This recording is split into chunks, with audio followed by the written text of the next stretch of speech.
माननीय उपसभापति महोदय, मैं आज इस सदन के सामने आपदा संशोधन विधेयक 2024 को लोकसभा के समक्ष जो 2 अगस्त को पारित किया गया, प्रस्तुत किया गया और दिसंबर 2024 में पारित किया, उसको सदन के सामने लेकर उपस्थित हुआ। काफी लंबे समय से सदन में पक्ष और विपक्ष दोनों ओर के संसद सदस्यों ने काफी रचनात्मक सुझाव इस संवेदनशील विषय पर रखे। श्री नीरज डांगी जी ने इसकी शुरुआत करी और श्री डॉक्टर बोर्डे तक 24 सदस्यों ने इसके अंदर हिस्सा लेकर ये चर्चा को एक प्रकार से समृद्ध किया है। मान्यवर, आपदा प्रबंधन का जो विषय है वो संविधान की 7वीं अनुसूची के 3रे भाग में कंकरन लिस्ट की एंट्री नंबर 23 में समाहित है। एक प्रकार से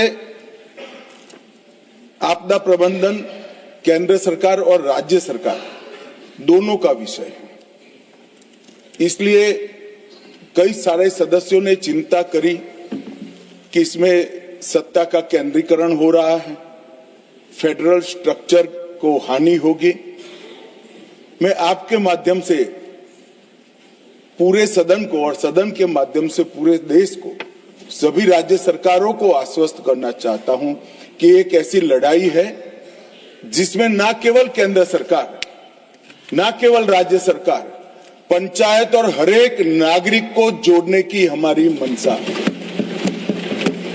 इसमें सत्ता के केंद्रीकरण का कोई विषय ही उपस्थित नहीं होता है। ये पूरा विधेयक अगर कोई ध्यान से पढ़ेगा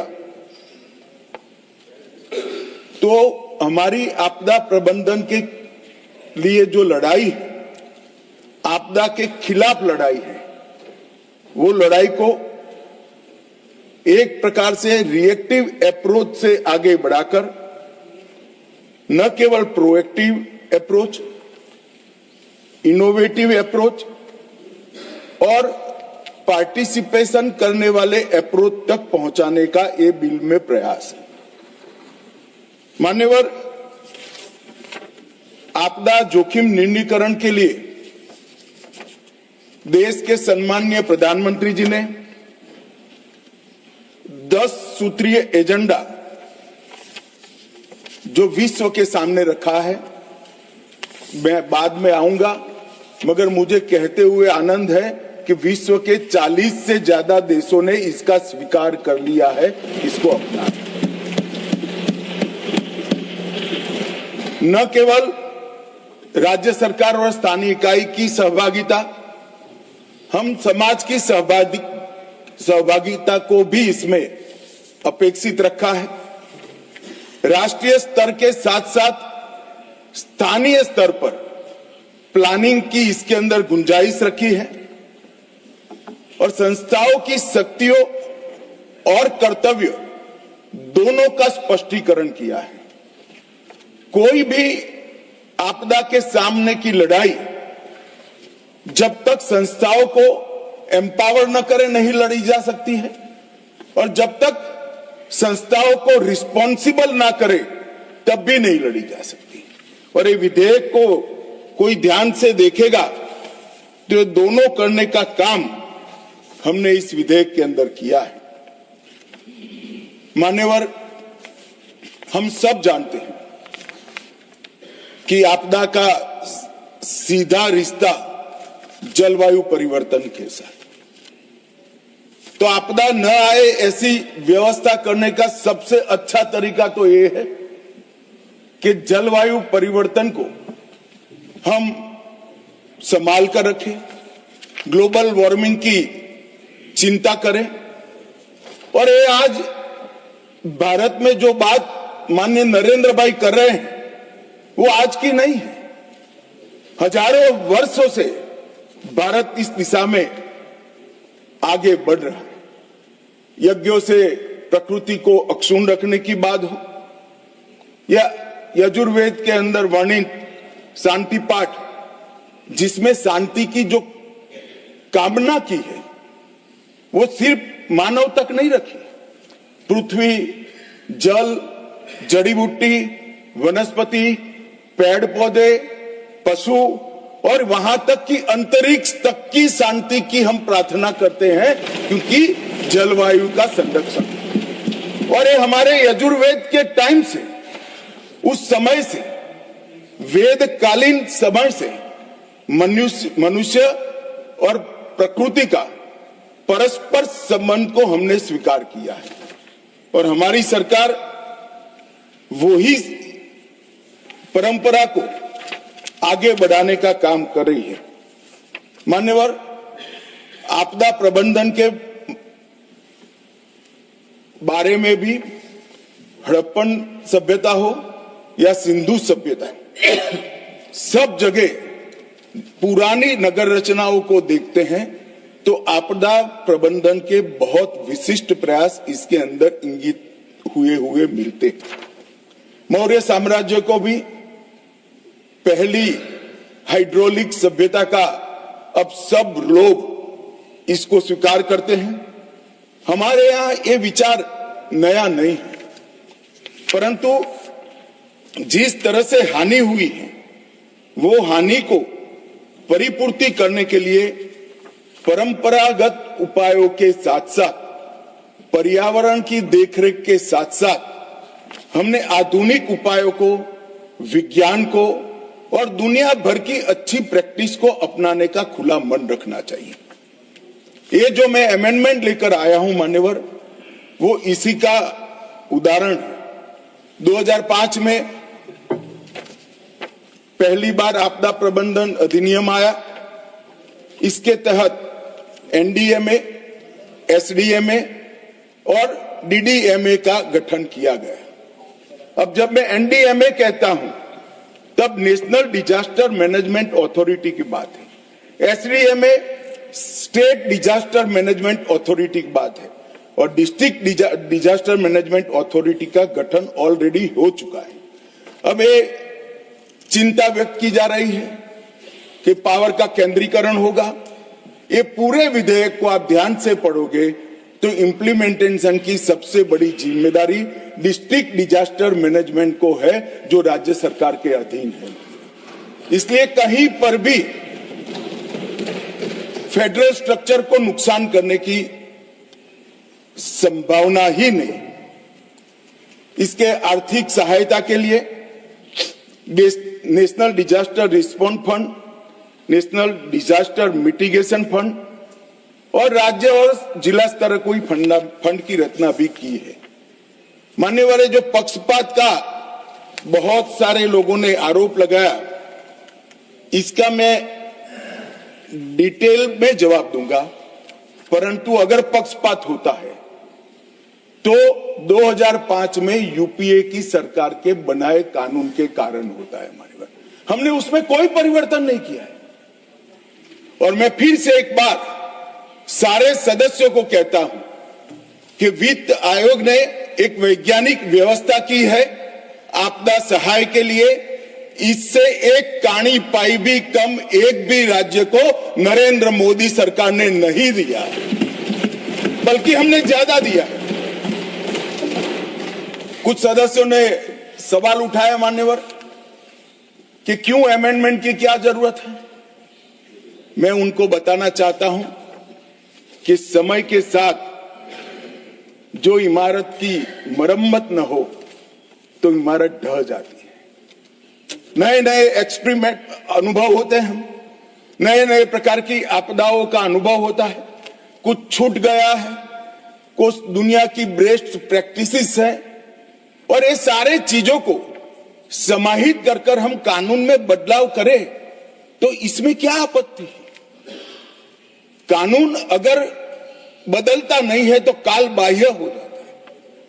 और मान्यवर उनको ये होगा कि शायद हम आएंगे तो बदलेंगे।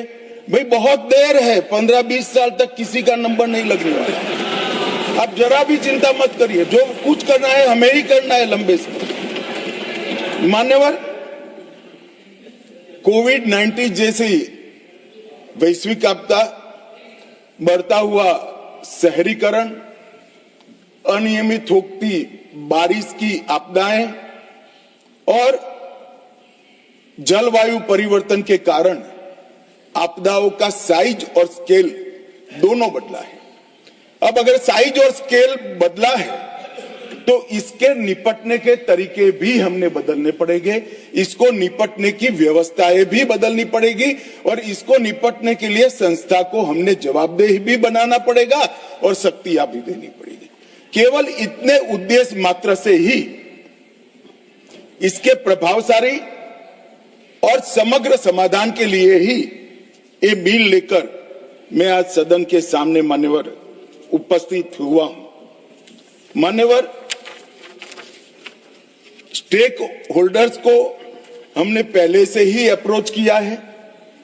केंद्र सरकार के सभी मंत्रालय, सभी राज्य सरकार और यूटी, अंतर्राष्ट्रीय संगठनों के भी सुझाव लिए हैं और राष्ट्रीय और अंतर्राष्ट्रीय गैर सरकारी संगठनों के भी सुझाव लिए हैं।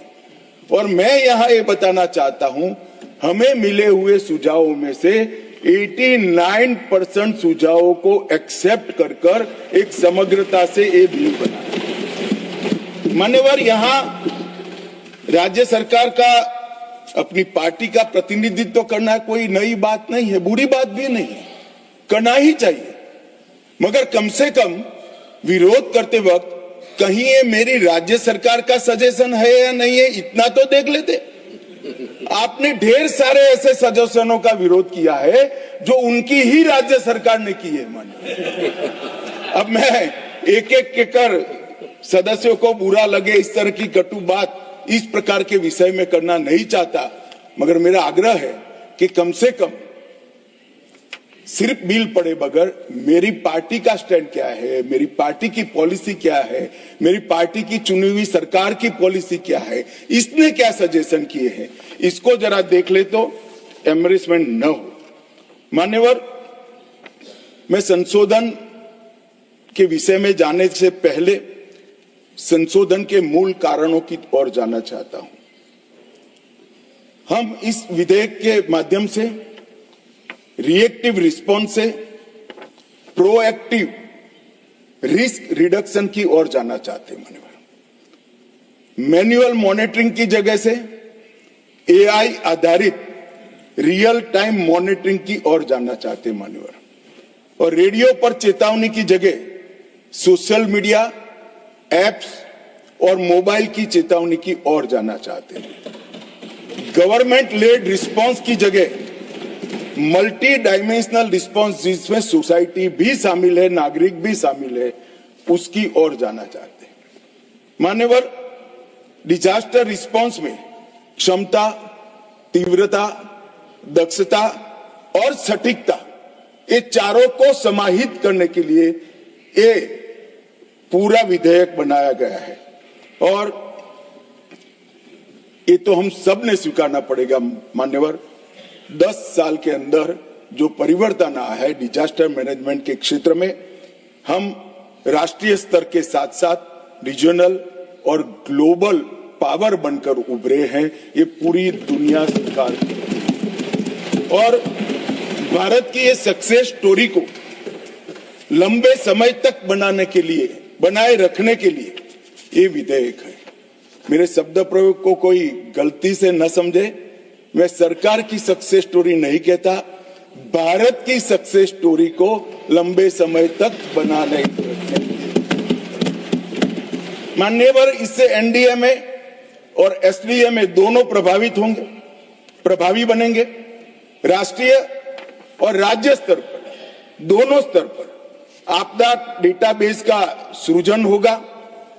शहरी आपदा प्रबंधन प्राधिकरण के सृजन की कल्पना इसमें की है, जो पूर्णतः राज्य सरकारों के अधीन होगा, और 15वें वित्त आयोग की जो सिफारिशें हैं, इसका 100% इम्प्लीमेंटेशन के लिए भी इसका एक खाका बनाने के लिए ये वैधानिक ताकत एनडीएमए और एसडीआरएफ को देगा।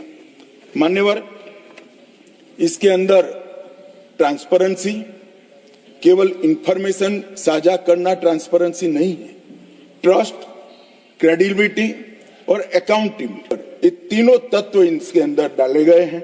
रिस्पॉन्सिबिलिटी केवल कार्यभार सौंपना नहीं है, well defined roles, full stop comma में भी कंफ्यूजन न हो, ऐसे वेल डिफाइंड रोल्स हमने किया है, और साथ में नैतिक जिम्मेदारियों को भी डालना मान्यवर हमने काम किया है।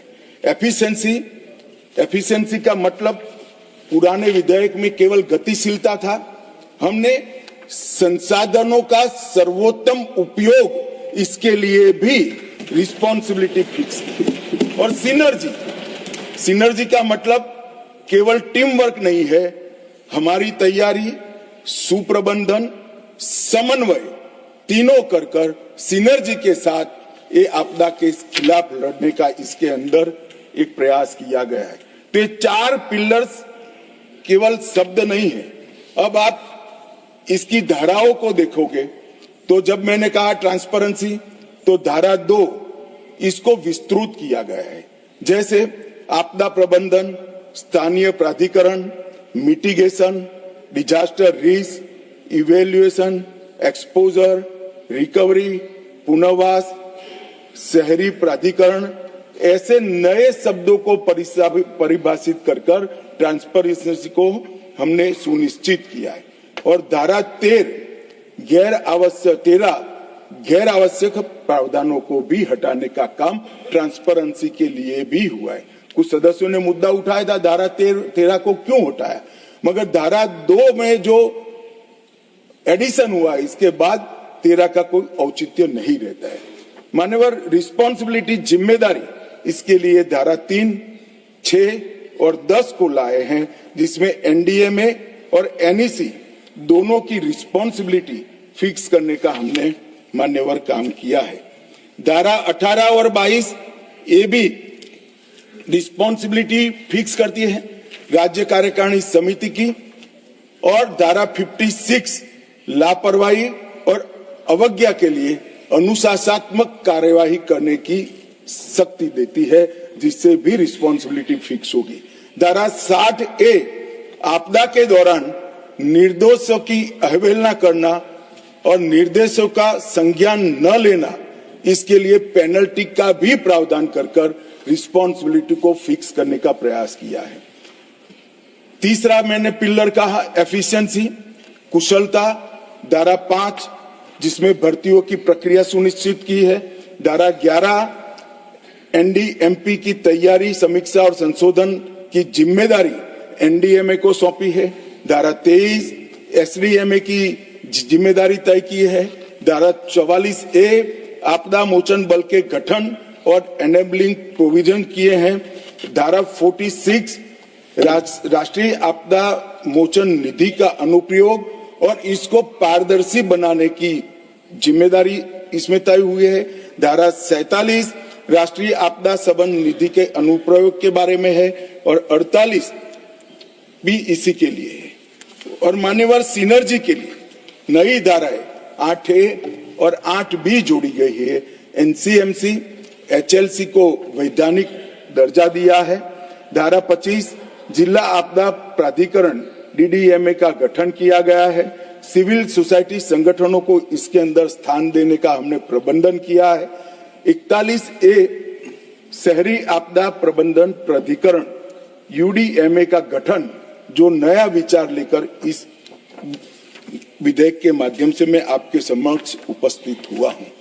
तो मान्यवर सभी जहां जहां सुधार किया गया है वो सभी सुधार ये 4 पिलर्स पर किया गया है। एक भी सुधार कोई भी प्रकार के सत्ता के केंद्रीकरण के लिए नहीं है। मान्यवर इस 10 साल को पीछे मुड़कर देखते हैं तो एक और तो प्रधानमंत्री जी ने पर्यावरण के लिए भी ढेर सारे काम किए हैं पर्यावरण के संरक्षण के लिए, और आपदा प्रबंधन को भी बहुत आगे बढ़ा। पर्यावरण प्रबंधन पर, पर्यावरण के संरक्षण के लिए मैं बाद में भी बात करूंगा, मगर मैं कुछ बात जरूर अभी भी रख दूंगा। एक तरफ विश्व के सामने नरेंद्र मोदी जी ने केवड़िया कॉलोनी में मिशन लाइफ की बात की, तो दूसरी ओर 10 सूत्रीय आपदा जोखिम न्यूनीकरण का एजेंडा भी घोषित किया। एक तरफ प्रो प्लेनेट पीपल बनने के लिए एक निश्चित ठोस कार्यक्रम दिया, तो दूसरी ओर coalition for disaster resilient infrastructure विश्व के पटल के सामने रखा, जिसके 43 देश सदस्य बन चुके हैं। इंटरनेशनल सोलर अलायंस और ग्लोबल बायोफ्यूल अलायंस की शुरुआत की, भारत में ही इसका मुख्यालय बना, तो G20 सम्मेलन की मेजबानी कर डिजास्टर रिस्क रिडक्शन पर टास्क फोर्स का गठन भी किया। तो ये दोनों मोर्चे पर प्रधानमंत्री जी ने और उनके नेतृत्व वाली सरकार ने मुहिम तरीके से बहुत दूरदर्शिता के साथ काम किया है। एक और तो पर्यावरण के संरक्षण से डिजास्टर न हो भविष्य में, इसके लिए प्रयास करना, और दूसरी ओर जो डिजास्टर आ ही जाता है तो उसके सामने वैज्ञानिक तरीके से लड़ने की पूरी सुसज्जता भारत के गांव से लेकर दिल्ली तक करने की व्यवस्था माननीय नरेंद्र मोदी जी ने की। मान्यवर, मैं आज आपदा प्रबंधन के लिए गुजरात के योगदान को भी इस सदन के सामने रखना चाहता हूं। 2001 में भुज में आई विनाशकारी भूकंप की घटना ने न केवल गुजरात, पूरे देश और विश्व को झंझोड़ कर रख दिया। इतना बड़ा भूकंप भारत के इतिहास में, इतिहास की जो स्मृति है उसमें कभी देखा नहीं गया। मानव इसने झंझोड़ कर रख दिया, और उसमें हमने गुजरात में जब प्रधानमंत्री वहां मुख्यमंत्री थे, तब भारत में पहली बार क्लाइमेट चेंज डिपार्टमेंट की स्थापना गुजरात के मुख्यमंत्री नरेंद्र मोदी ने गुजरात में जलवायु परिवर्तन कोष बनाया, और 2003 में गुजरात में राज्य आपदा प्रबंधन अधिनियम लाया। मैं स्वीकार करता हूं 2005 में यूपीए सरकार लाई, मगर जो लाए इसका स्वागत हो भाई। 2003 में सबसे पहले देश में लाने का काम इस देश के प्रधानमंत्री, जब तत्कालीन मुख्यमंत्री थे, तब नरेंद्र मोदी। 2013 में अहमदाबाद के हीट वेव के लिए देश का पहला सिटी लेवल एक्शन प्लान बना, और भूकंप के बाद पुनर्निर्माण, सामुदायिक तैयारियां और पुनर्वास, इसके लिए भी एक डिटेल योजना बनाने का काम गुजरात के तत्कालीन मुख्यमंत्री श्री नरेंद्र मोदी जी ने किया। मान्यवर, यहां पर जब मोदी जी प्रधानमंत्री बने, राहत केंद्रीय दृष्टिकोण के जगह समग्र और एकीकृत दृष्टिकोण की शुरुआत की।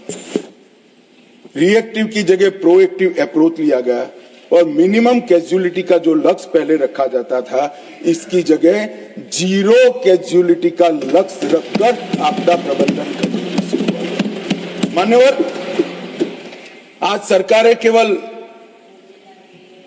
आपदा के बाद राहत और बचाव कार्य को ही ध्यान नहीं रखती, प्री डिजास्टर कई सारी तैयारियां भी करी है। अर्ली वार्निंग सिस्टम, यथासंभव प्रिवेंशन, मिटिगेशन, टाइमली प्रिपेयर्डनेस और डिजास्टर रिस्क रिडक्शन, ये सारे क्षेत्रों में हमने बहुत अच्छा काम किया है, और इसका ही परिणाम है कि 1999 में जब ओडिशा सुपर साइक्लोन आया, तब 10,000 लोग मारे गए थे। 19 में चक्रवात फानी आया, तब केवल एक ही व्यक्ति की मृत्यु हुई है। और मान्यवर, 2023 में गुजरात में विपर विजय तूफान आया, तब एक भी व्यक्ति, एक भी पशु की मृत्यु नहीं हुई। जीरो कैजुअलिटी का लक्ष्य 2023 में सिद्ध कर लिया। मान्यवर, चक्रवातों के कारण जानमाल के नुकसान में 98% की कमी आई, और लू कि संबंधित मृत्यु दर में भी 70% से ज्यादा कमी लाने में हम सफल हुए हैं। मान्यवर, ये आर्थिक सहायता की बात करते थे। राज्यवार में जवाब देने जाऊंगा, मेरे पास सभी जवाब है, मगर राज्यवार देने जाऊंगा तो मान्यवर बहुत देर होगी। मैं एक ग्रॉस पिक्चर, एक ग्रॉस परिदृश्य आपके माध्यम से इस देश के सामने रखना चाहता हूं। 2004 से 14 में एसडीआरएफ रचना हो चुकी थी। एसडीआरएफ, इसमें एसडीआरएफ का बजट 38,000 करोड़ था और 2014 से 24 में 1,24,000 करोड़ रुपया। माननीय एनडीआरएफ जो शुद्ध रूप से भारत सरकार का पैसा, 2004 से 14 में 28,000 करोड़ था और मोदी जी के समय में 14 से 24 में 28,000 करोड़ से बढ़कर 80,000 करोड़ करने का काम और टोटल करें तो 66,000 करोड़ से बढ़कर 2 लाख करोड़ से ज्यादा दिया है। अब ये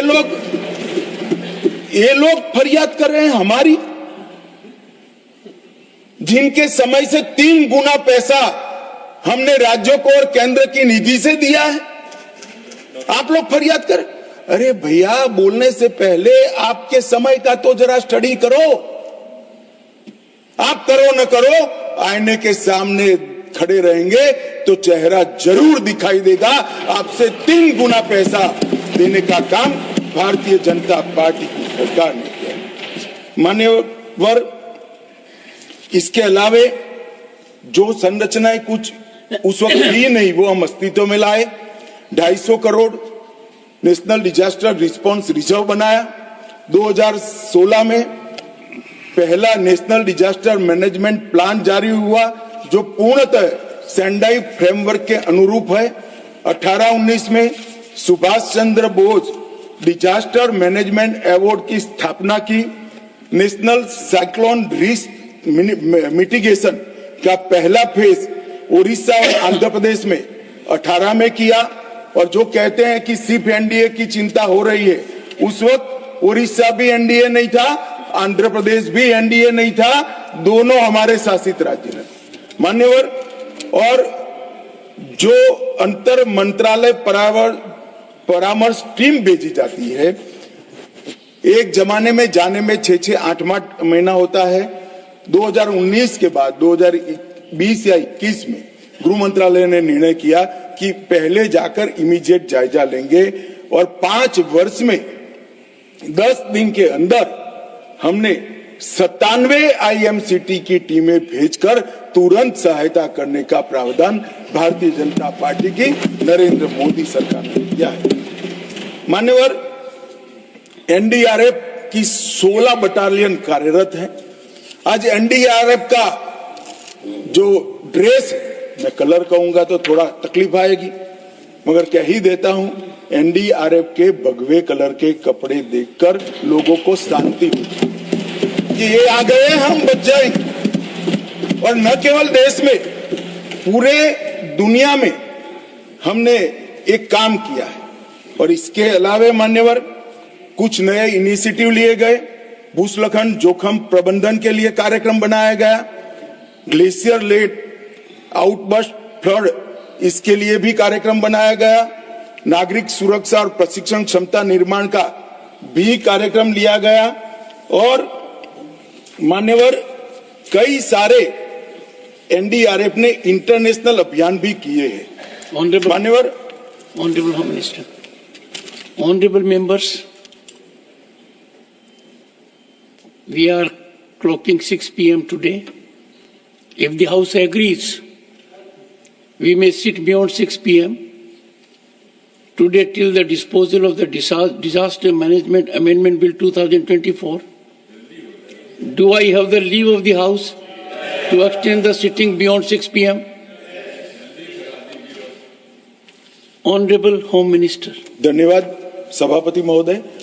एनडीआरएफ ने वसुधैव कुटुंबकम की भावना को ध्यान में रखते हुए 2015 में ऑपरेशन मैत्री नेपाल के भूकंप में, 2018 में ऑपरेशन समुद्र मैत्री इंडोनेशिया में, ऑपरेशन दोस्त 2023 में तुर्की और सीरिया में, ऑपरेशन करुणा म्यांमार में, ऑपरेशन सद्भाव वियतनाम में, तूफान त्यागी आया तब, और ये सब जगह के न केवल सरकार, उनकी जनता ने भी, ये सब देशों ने एनडीआरएफ की और मोदी जी की बुरी बुरी प्रशंसा की। मान्यवर, ये जो राष्ट्रीय स्तर पर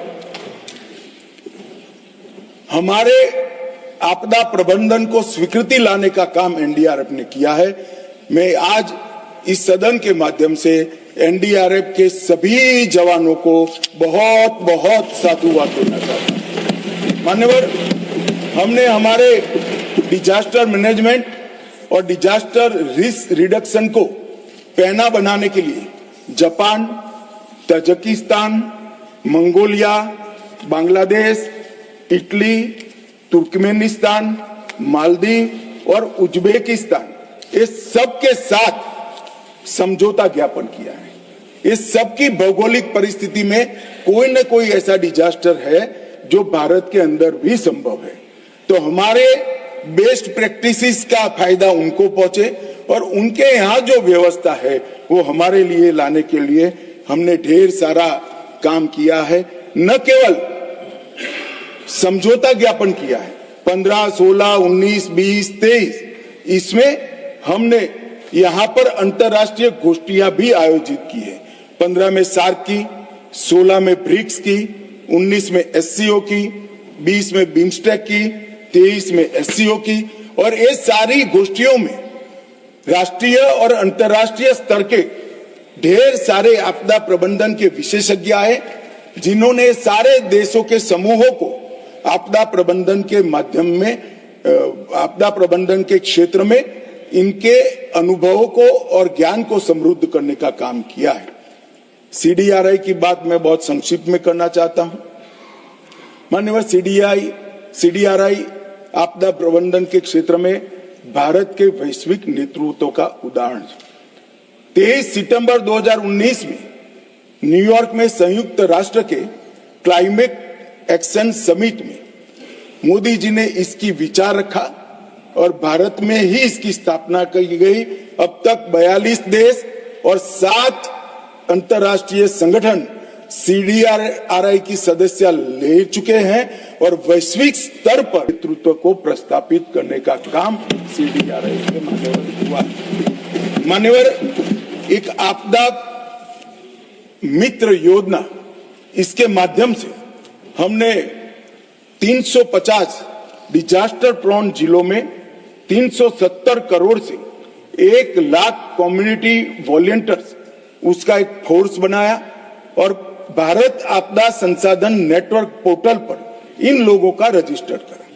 तो जब भी आपदा आती है, ये ट्रेन स्वयं से भी अपने आप वहां पहुंचते भी है और डिस्ट्रिक्ट कलेक्टर के पास भी इनका पूरा लेखा जोखा रहता है। मान्यवर, और मुझे बताते हुए आनंद होता है कि 1 लाख आपदा मित्र वॉलंटियर्स, जिसमें से 20% मातृशक्ति है, महिलाएं। मान्यवर, बहुत बड़ी बात है, हमारी मातृशक्ति आपदा प्रबंधन के कार्य के अंदर कंधे से कंधा लगाकर जुड़ी है। और आपदा मित्र योजना का परिणाम क्या हुआ?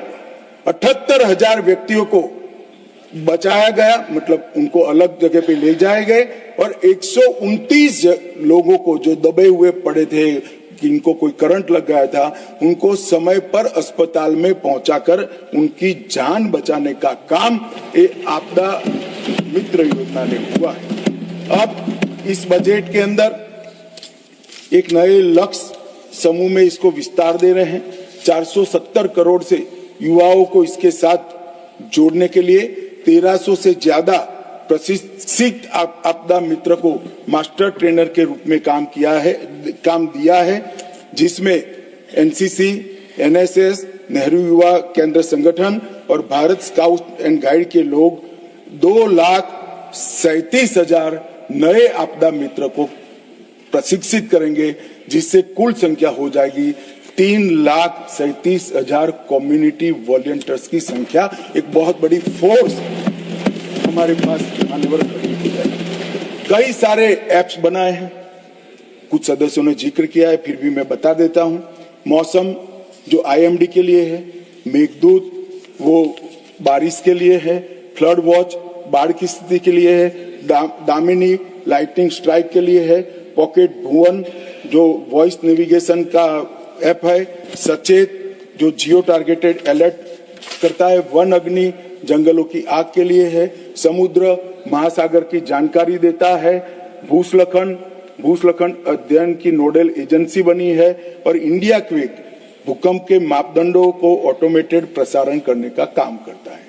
और मान्यवर ये सारे ऐप आज मोदी जी के कारण शायद ही देश का कोई नागरिक बचा होगा जिसके पास मोबाइल नहीं होगा, तो सबके पॉकेट में सारे ऐप पहुंचाने का काम ये भारतीय जनता पार्टी की सरकार ने किया। और इससे समय पर किसान हो, मछुआरा हो, सागर के किनारे रहते हुए भाई हो, भूस्खलन की संभावना वाले क्षेत्र हो, ये सबको खेत में काम करने वाले किसान को भी दामिनी से जब मालूम पड़ जाता है और बिजली गिरने की संभावना जब बता देते हैं तो वो अपनी जान बचा सकते हैं। मान्यवर, मैंने पहले कहा था मैं पर्यावरण के लिए भी जरूर बताना चाहूंगा। मान्यवर, एक बात निर्विवाद रूप से पूरी दुनिया स्वीकार कर चुकी है कि पर्यावरण के संरक्षण में नरेंद्र मोदी जी आज पूरी दुनिया का नेतृत्व संभाल रहे हैं, और इसीलिए संयुक्त राष्ट्र ने उनको चैंपियंस ऑफ अर्थ का उपाधि देकर उनको सम्मानित करने का मोदी जी ने सिंगल यूज प्लास्टिक से भारत को मुक्त करने का काम लगभग समाप्त कर लिया है। इनकी पहल से बना हुआ इंटरनेशनल सोलर अलायंस और कई सारे देश इसके अंदर जुड़ चुके हैं। One sun one earth one grid परियोजना दुनिया भर में पॉपुलर करने का काम नरेंद्र मोदी जी ने किया है।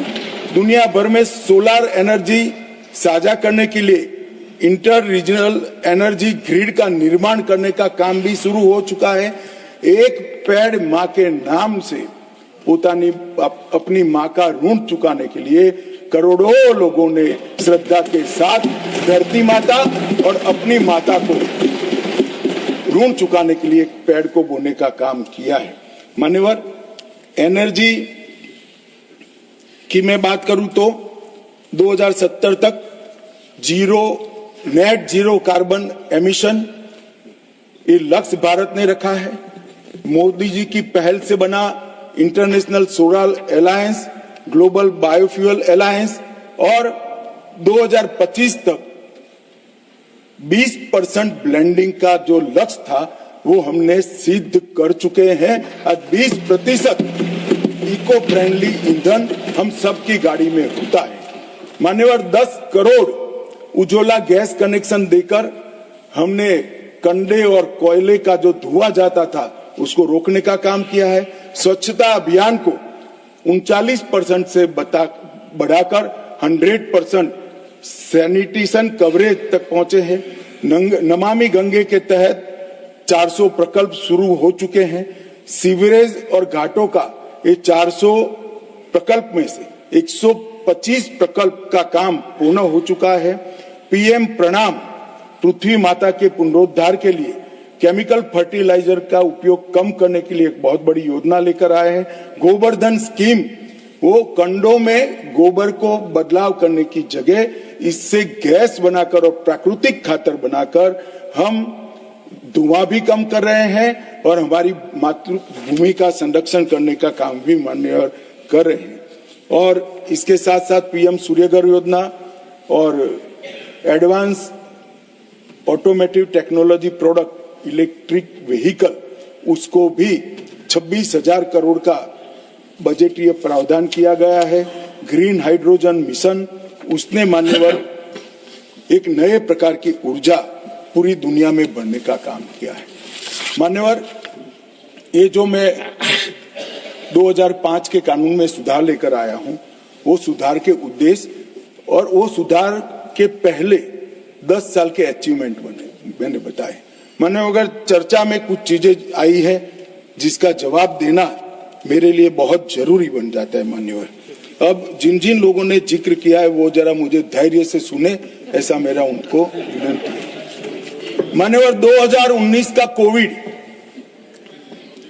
कोविड के प्रबंधन के लिए जिन लोगों ने टिप्पणियां की, मैं विश्वास के साथ उनको बताना चाहता हूं, पूरे संसार में सबसे अच्छा कोविड प्रबंधन कहीं हुआ है तो हमारे भारत में, और इसका हर भारतीय को गौरव होगा। पूरा संसार आज उसकी बुरी बुरी प्रशंसा कर रहा है। मान्यवर, दुनिया में सबसे अच्छा मैनेजमेंट हमने करा। कोविड आते ही टीका बनाने की शुरुआत की। कई ऐसे रोग हैं कांग्रेस के शासन के अंदर, उसका बना हुआ टीका लगाने में 20-20 साल, 2-2 पीढ़ियां निकल गई। हमने एक ही 2 साल में टीका बनाया भी, 130 करोड़ लोगों को लगाया और 2-2 टीके लगाए। और टेक्नोलॉजी का इससे सटीक उपयोग जन कल्याण के लिए पूरे विश्व में मान्यवर कहीं नहीं हुआ होगा। मान्यवर, टेक्नोलॉजी का जो उपयोग हुआ, टीका लगाते ही आपके मोबाइल पर मोदी जी की हंसती हुई फोटो के साथ सर्टिफिकेट आ जाता था। कहीं सर्टिफिकेट लेने नहीं जाना है, आपका नंबर आते ही एसएमएस आ जाता था। टीका लगते ही आपका तबीयत ठीक है इसकी पृच्छा का एसएमएस आ जाता था, और दूसरे टीके का टाइम होते ही रिमाइंडर आ जाता था। मान्यवर, ये तभी संभव हुआ है जब ये हंसते थे कि टेक्नोलॉजी से क्या होगा, पेट भरेगा क्या? पेट ही नहीं भरा, जान भी बची है, ये आज आपको स्वीकार करना। मान्यवर, ऑनलाइन ट्रीटमेंट, मुझे बरोबर याद है मान्यवर, कई सारे एक्सपेरिमेंट होते थे, क्योंकि इसकी कोई निश्चित ट्रीटमेंट ही नहीं थी। पहली बार दुनिया इस वायरस का सामना कर रही थी, ट्रायल एंड एरर चल रहे थे। कई सारी ऐसी दवाइयां, कई ऐसी ट्रीटमेंट जो सफलता प्राप्त करती थी, लोग तुरंत ही देश के साथ, दुनिया के साथ साझा करते थे। तज्ञ डॉक्टर इस पर बैठकर इसको सर्टिफाइड करते थे, इसको जारी करते थे। परंतु छोटे से छोटे गांव से राज्य के सिविल अस्पतालों तक और राज्य के सिविल अस्पताल से एम्स तक वीडियो कॉन्फ्रेंस के माध्यम से, टेली मेडिसिन के माध्यम से छोटे से छोटे दर्दी के डॉक्टर को यहां से गाइड करने का काम किया गया, और मैं कह सकता हूं लाखों लोगों की जान बची। मान्यवर, 40 बार इस देश के प्रधानमंत्री ने राज्य के मुख्यमंत्रियों के साथ बातचीत की, इनकी पृच्छा की, और केवल प्रधानमंत्री नहीं, पूरा मंत्रिमंडल जो इसके लिए काम के साथ जुड़ा था वो बैठता था। कोई मुझे बता दे, किसी भी आपदा में, आजाद भारत में, कोई प्रधानमंत्री ने सभी मुख्यमंत्रियों के साथ 40 बार बात की हो तो वो बता दे। और आप फेडरल स्ट्रक्चर की बात कर रहे हो। कोई कह सकता है हमारे राज्य में टीका नहीं मिला? टीका तो हम सबको देते थे, लगाने में राजनीति होती थी, मोदी टीका कर कर लोगों को रोक रहे थे। और जब देखा कि ये तो अब काम में आने लगा है, चुपचाप अंधेरे में 2 टीके लगाकर घर में बैठे, ट्वीट भी नहीं किया, जनता को गुमराह करते। ऐसे आपदा के समय में मान्यवर, पूरी दुनिया में सबसे अच्छी लड़ाई हम लड़े, इसका कारण नेतृत्व है। नेतृत्व किस प्रकार से? नेतृत्व के कई प्रकार होते हैं। कोई अपने आप में विद्वान होता है, अभ्यास करता है, अच्छे भाषण कर लेता है, चुनाव जिताता है, उसको नेता मानते हैं।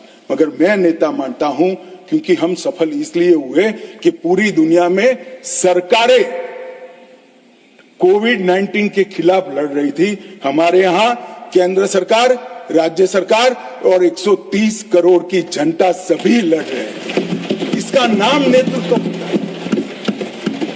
आजाद भारत में एक भी उदाहरण नहीं है, कोई सरकारी नोटिफिकेशन के बगैर एक नेता ने वायु प्रवचन किया कि कल जनता कर्फ्यू है, कोई अपने व्हीकल लेकर नहीं जाएगा, और पूरा देश, एरोप्लेन बंद, रेलवे बंद, ट्रेन बंद, गाड़ी बंद। इतना बड़ा सम्मान किसी नेता के अपील को कभी नहीं मिला। हमने जब जनता कर्फ्यू निकाला, मखौल उड़ाते थे, थाली बजाकर जागरूकता लाने का काम किया, मखौल उड़ाते थे, दिया प्रगटाकर श्रद्धा व्यक्त करने का काम किया, ईश्वर से मदद मांगकर हमारी लड़ने की क्षमता का वृद्धि करने का काम किया, हमारा मजाक उड़ाते थे और अंत में क्या हुआ, जो मजाक उड़ाते थे वो खुद ही मजाक हो गए मान्यवर, और देश की जनता ने दूसरी बार नरेंद्र मोदी को चुनकर भेजा। मान्यवर, एक बात हुई पीएम केयर की कि पीएम केयर में कोई ट्रांसपेरेंसी नहीं है, ये नहीं है, वो नहीं है, ढेर सारे आरोप लगाए। लगाने में तो अब एक कल्चर बना है, आरोप लगाना और भाग जाना। परंतु मान्यवर, ये तो पार्लियामेंट है, स्ट्रीट नहीं है। यहां आरोप लगाओगे तो जवाब भी सुनना पड़ेगा। अब धैर्य से सुनिएगा। प्रधानमंत्री राहत, राष्ट्रीय राहत कोष कांग्रेस के शासन में बना मान्यवर, और पीएम केयर्स नरेंद्र मोदी जी के शासन में बना, एनडीए के शासन में बना। कांग्रेस के शासन में एक परिवार का ही नियंत्रण होता था मान्यवर। इसके अंदर कांग्रेस के अध्यक्ष सदस्य होते थे मान्यवर। कांग्रेस के अध्यक्ष सरकारी फंड में कांग्रेस के अध्यक्ष रहते। क्या जवाब दोगे देश की जनता को? ऐसा मानते कोई पढ़ता नहीं है, देखता नहीं है। हमारे यहां प्रधानमंत्री जी, रक्षा मंत्री, गृह मंत्री, वित्त मंत्री है, पदेन है। कल अगर हम नहीं रहेंगे, ऐसा होने वाला नहीं है, मगर नहीं रहेंगे तो आप अगर बैठोगे। हमने भारतीय जनता पार्टी के अध्यक्ष श्रीमान नड्डा को नहीं रखा है, हमने पदेन व्यवस्था की। अब सुनिए आप। अरे काफी कुछ है सुनने के लिए, बैठिए। मान्यवर, कोई पारदर्शिता नहीं थी। आप बैठिए ना, आप बैठिए। Nothing will go on record. He is not yielding. No. Honorable Omnibus. मान्यवर, एक सेकंड। not yielding. हाँ, मुझे सुनिए ना। मान्यवर, मैं गलत हूं तो कल लिखित रूप में आपको दे दूंगा, नहीं तो ऑथेंटिक कर लूंगा। आप चिंता मत करिए। He is not yielding. मान्यवर, जवाब बीच में देने की प्रथा है हमारी क्या? He is not yielding. Nothing will go on record. He is not yielding. No, he is not yielding. मान्यवर, वो बोल रहे थे, मैं कुछ नहीं बोला। उनको लगा कि बैठा बैठा सुन रहा है, ठीक ही है। ऐसा नहीं होता है भाई। मान्यवर, ये फंड का उपयोग क्या हुआ? प्रधानमंत्री राहत कोष के फंड में से राजीव गांधी फाउंडेशन को फंड दिया गया। अबे राजीव गांधी फाउंडेशन कौन चलाता है? कांग्रेस की अध्यक्षा और उनका परिवार चलाता है मान्यवर, तत्कालीन कांग्रेस की अध्यक्षा। मान्यवर, फंड का ट्रांसपेरेंट उपयोग है। हमने क्या किया? कोरोना महामारी, आपदा राहत, ऑक्सीजन प्लांट, वेंटिलेटर, गरीबों को सहायता और टीकाकरण के लिए इसका खर्च करने का काम भारतीय जनता पार्टी के प्रधानमंत्री। मान्यवर, जवाबदेही, कोई स्पष्ट पारदर्शिता नहीं थी। फंड के उपयोग के लिए कोई कमेटी नहीं थी। यहां पर प्रधानमंत्री जी के प्रधान सचिव, जो ब्यूरोक्रेट होते हैं, उनकी अध्यक्षता में 5 सचिवों का कमेटी बनाया गया है। वो रेकमेंड करता है, फिर वो ट्रस्टियों के सामने आता है और तब जाकर खर्च होता है। कोई सिस्टम नहीं था, अपने घर से ऑर्डर कर देते थे मान्यवर, और कोई भी प्रकार की जवाबदेही के बगैर दान स्वीकार कर लिया जाता। आज पूरे दान का रिकॉर्ड है और पारदर्शी ढंग से संचालित होता है। मान्यवर, हमने राहत कार्य के साथ साथ कई प्रकार के इनोवेटिव सहायता भी की है, और राजनीतिक हस्तक्षेप इसमें कोई नहीं है। सभी जनता के चुने हुए नुमाइंदे और सरकार के 5 प्रमुख पद पर बैठे हुए मंत्री ही इसके अंदर काम करते हैं, पार्टी का कोई। अब देश की जनता तय करे कि पारदर्शिता कहां है। आप पारदर्शिता के मामले में तो बोलिए ही मत। जीप कांड से लेकर बोफोर्स तक इतनी पारदर्शिता आपने बताई है, 2G तक, कि पूरा देश थक गया दिखते थे। 12 लाख करोड़ के घपले घोटाले भ्रष्टाचार किए, और तब जाकर वहां जाकर बैठे हो। मान्यवर, ये राजीव गांधी फाउंडेशन, इसके लिए भी बताने के लिए बहुत कुछ है, मगर मैं बता नहीं सकता, बताना नहीं चाहता, क्योंकि वो राजीव गांधी फाउंडेशन को सब PSU भी फंड करते थे। कई कन्वर्जन करने वाले संगठन भी करते थे। जाकिर नाइक के एनजीओ से भी उसको 50 लाख का चंदा मिला था मान्यवर, और कई चीनी संस्थाओं ने भी पैसा दिया था मान्यवर। ये ट्रांसपेरेंसी की बात भारतीय जनता पार्टी के लिए करते हैं मान्यवर, कोई अधिकार नहीं है ऐसी बात करने का मान्यवर। नीरज डागी जी ने कोविड विफल प्रबंधन का मुद्दा उठाया, इसके बाद उन्होंने कहा डीएम अधिनियम में कोई विशिष्ट आपदा सूचीबद्ध नहीं है। आपदा सूचीबद्ध करने का अधिकार राज्यों के पास है, अपने राज्यों के आपदा के प्रकार के अनुसार वो उसको सूचीबद्ध कर सकते हैं। और इन्होंने कहा कि हिंसा और दंगों का इसमें से निकाल दिया। मान्यवर, आपदा प्रबंधन और दंगों की हिंसा का क्या लेन देन, मुझे बताइए। ये क्यों विचार आता है? क्योंकि इनके राज्य में बहुत दंगे होते थे। आपदा प्रबंधन और दंगों का क्या लेन देन, कैसे कर सकते हैं? उचित ही किया है कि हमने नहीं किया है। एक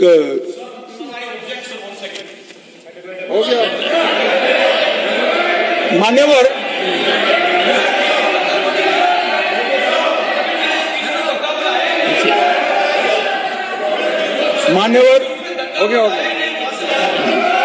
ऋतुव्रता बनर्जी एआईटीसी के, उन्होंने कहा कि हमें फंड कम दिया गया है।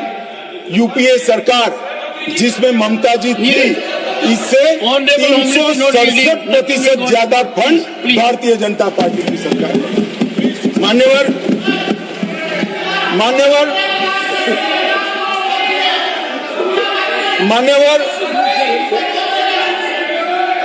अब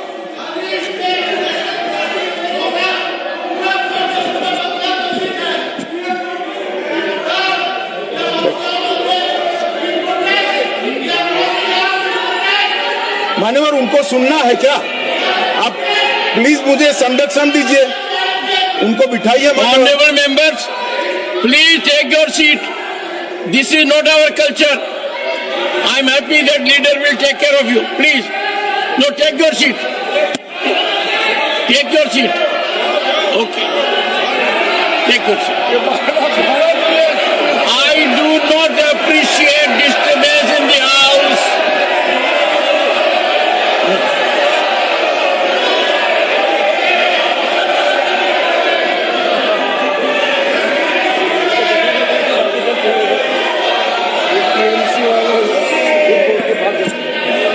मान्यवर, बंगाल में सरकार बदली, पार्टी बदली, मगर वॉकआउट करने की परंपरा नहीं बदली। कम्युनिस्ट भी करते थे, ये भी करते। मान्यवर, कर्नाटक में उच्च स्तरीय समिति द्वारा 5909 करोड़ का आकलन दिया गया, जिसमें से 5800 करोड़ दिया है। केरल में 3743, उसमें से 2438 करोड़ का दिया है। तमिलनाडु में 4817, उसमें से 4600 करोड़। पश्चिम बंगाल 6837, इसमें से 5000 करोड़। हिमाचल 2339, इसमें से 1766 करोड़। तेलंगाना भी जो समिति ने दिया वो कमोबेश दिया है। अब एक फैशन हो गई। मैं आपको बताना चाहता हूं कि वित्त आयोग ने ये सहायता करने के लिए एक नॉर्म्स तय किए हैं कि भाई आपदा के समय में सहायता किस तरह से की जाएगी, वो भी तय किया है। और इसका दर क्या होगा वो भी किया है। पशु मर जाता है, दूध वाला पशु मरता है तो एक्स सहायता होगी, दूध न देने वाला मर जाए तो वाई होगी, झोंपड़ी टूटेगी तो ए होगा, पक्का मकान गिरेगा तो बी होगा, बिजली का खंभा गिरेगा तो ए होगा, रोड टूटेंगे तो ए होगा। ये सारी चीजों के नॉर्म्स तैयार है। मेरा सभी राज्यों से आग्रह है कि वो नॉर्म्स के हिसाब से अपनी दरखास्त भेजे। आपने जो फ्री बीज बांटी है, इसका खर्चा आपदा प्रबंधन के पैसों से नहीं हो सकता भाई। नॉर्म्स के हिसाब से 5000 करोड़ बनता है और 50,000 करोड़ का आप करोगे। हमने 50,000 करोड़ मांगा था, 5,000 करोड़ दिया। अरे भाई, मांगा ज्यादा था, आपका बनता नहीं है। और ये नॉर्म्स अगर किसी को नहीं, वैसे तो साइट पर है, नहीं है तो मुख्यमंत्री जी मुझे पत्र लिखे, मैं तुरंत पर्सनल मैसेंजर से उनको भेज दूंगा, वो देखकर वो बनाए, हमें कोई आपत्ति नहीं है। 25 पैसा भी नहीं काटेंगे, हमें कोई आपत्ति नहीं है, मगर आप मांग इस तरह से करते हो कि इसको काटा जाए। जो नहीं मांगा था वो भी दिया है मान्यवर। झारखंड को 111, केरल को 121, महाराष्ट्र को 460, बिहार को 256 और गुजरात को 254 ये अग्निशमन के लिए दिया है, जो पहले कभी नहीं दिया जाता। नरेंद्र मोदी जी ने दिया है और बाकी राज्यों को अगले साल मिलेगा। मान्यवर, एक तमिलनाडु को दी हुई सहायता के बारे में बहुत आया।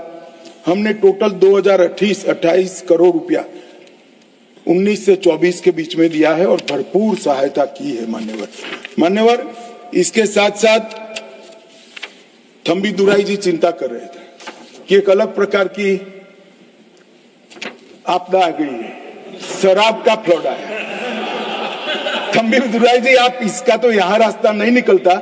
मैं आपको विश्वास दिलाता हूं, एनडीए की सरकार बनेगी और शराब का फ्लड सूख जाएगा। 2026 तक राह देखिए बस। ये शराब का फ्लड और करप्शन का आंधी दोनों रुक जाने वाला है। मान्यवर, वायनाड के भूस्खलन के लिए भी बहुत सारे सदस्यों ने बात की। हमने आपदा को गंभीर प्रकृति की आपदा घोषित किया। एनडीआरएफ से तुरंत 215 करोड़ हमने भेजे। मलबा हटाने के लिए 36 करोड़ भेजे, जो अभी तक खर्च नहीं हुए। इसके अलावा आईएमसीटी की रिपोर्ट के आधार पर 153 करोड़ की हमने सहायता की। रिकवरी और पुनर्निर्माण के लिए 2219 करोड़ की आवश्यकता का अनुमान राज्य सरकार ने दिया है, उसमें हमने 530 करोड़ दिया है और एक विंडो है जिसके माध्यम से एडिशनल सहायता प्राप्त करने के अन्य उपाय बताए गए। मान्यवर, हम आपदा में कभी भी पार्टी पॉलिटिक्स नहीं करते, वरना 2019 में कोविड में सफलतापूर्वक के देश बाहर नहीं आया होता।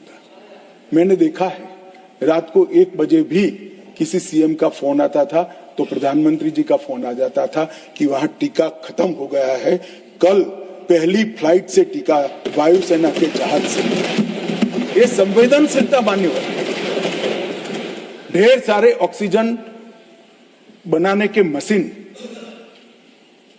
विदेश से मंगाए गए, कई सारे ऑक्सीजन ट्रांसपोर्टेशन के साधन विदेश से मंगाए गए।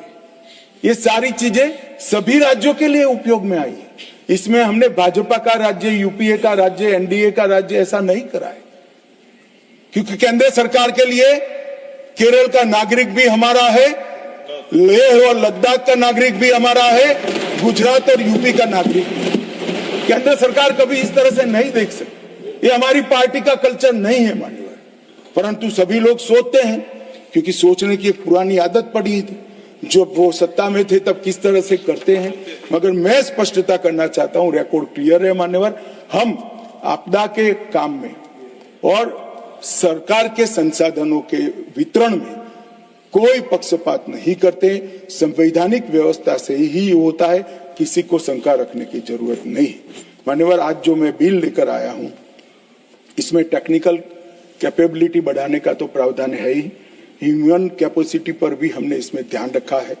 गवर्नमेंट के एफर्ट्स के साथ कम्युनिटी एफर्ट्स बढ़ाने का भी प्रावधान किया है और आपदा रोधी निर्माण के साथ प्रकृति के संरक्षण की भी चिंता है। मेरा अतः सभी दल के सदस्यों को एक विनंती है कि एक ऐसा बिल है जिसको सर्वानुमत से पारित करना चाहिए। देश और दुनिया में